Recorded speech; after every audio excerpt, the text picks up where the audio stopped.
So guys, welcome to another great farm rescue. We've got, as you can see, we've got a lot of work to be done here, but we might just be concentrating on a few areas. Okay, so we're looking at about 3 or 4 different areas today, and this will be the project moving forward. So we've got the steps at the front there, and there's an issue with the bottom step. It's a much bigger step than the other one, so we're going to have to sort of fix that up. Plus the rest of that stairwell, or the stairs, has to be sanded back and painted. We've also got the balustrades that needs to be made good or actually copied with what's already there. There's quite a few that haven't been finished. So there's a team on that, looking at making the crisscross members of that so it'll look the same.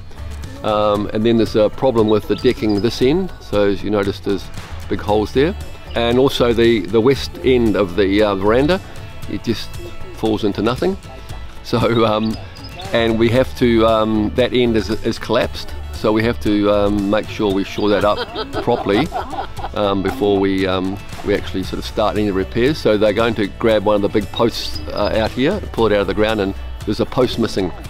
And then we're going to look at the back stairs here that obviously need a lick and a paint, just to sort of, the timber's very dry and weather beaten, so we're going to look at that as well. So today is going to be just sort of getting ourselves organised.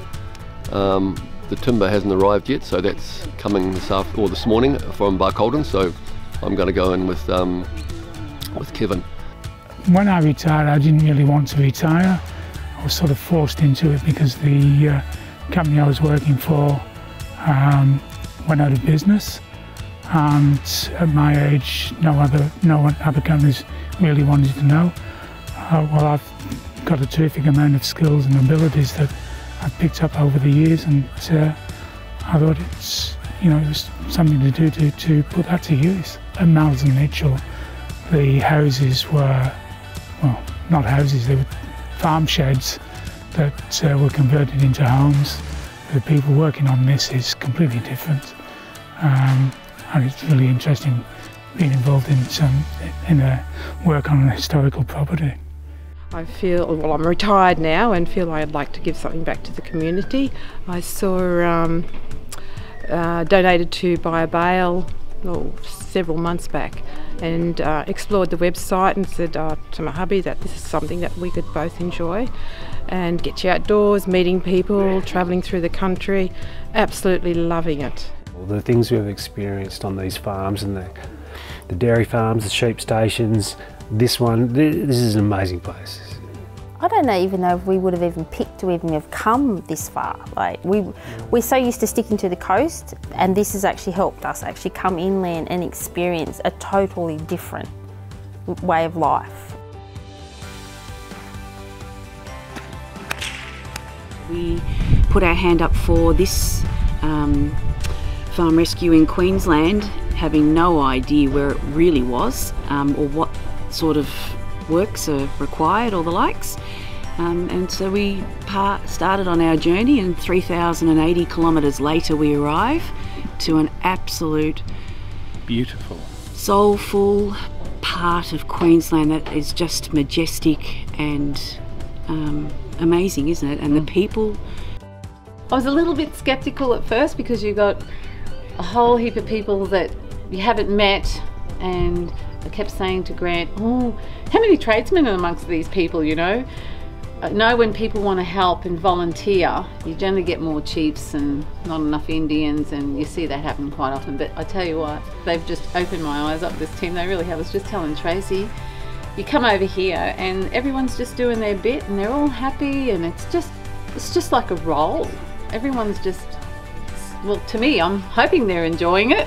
They look like they're enjoying it. And it's just happening. Like, I come over here and I'm just amazed with the work that they've done. You actually see how the farmer lives his life day in, day out, and you recognise the fact that these guys, it's not a 9-to-5 job, Monday to Friday.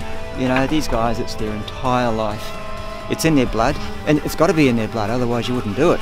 You know, they really do care about their animals and the welfare of their animals and where they go.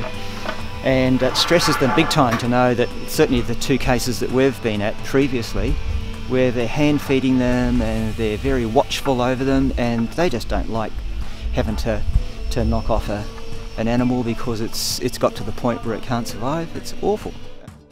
You're giving something, and you're also receiving back the gratitude from the people that you see and the difference it makes in their lives. And I think just the interaction with the farmers themselves, especially the ones that are really, really struggling. It forces you to go places that you otherwise may not have chosen to go in the first instance, and you find some magic places as you keep travelling along on your journey to a point where you in fact have committed yourself to go to. Farm rescue, I mean the farmers, particularly out here in the drought, need all the help they can get at the moment.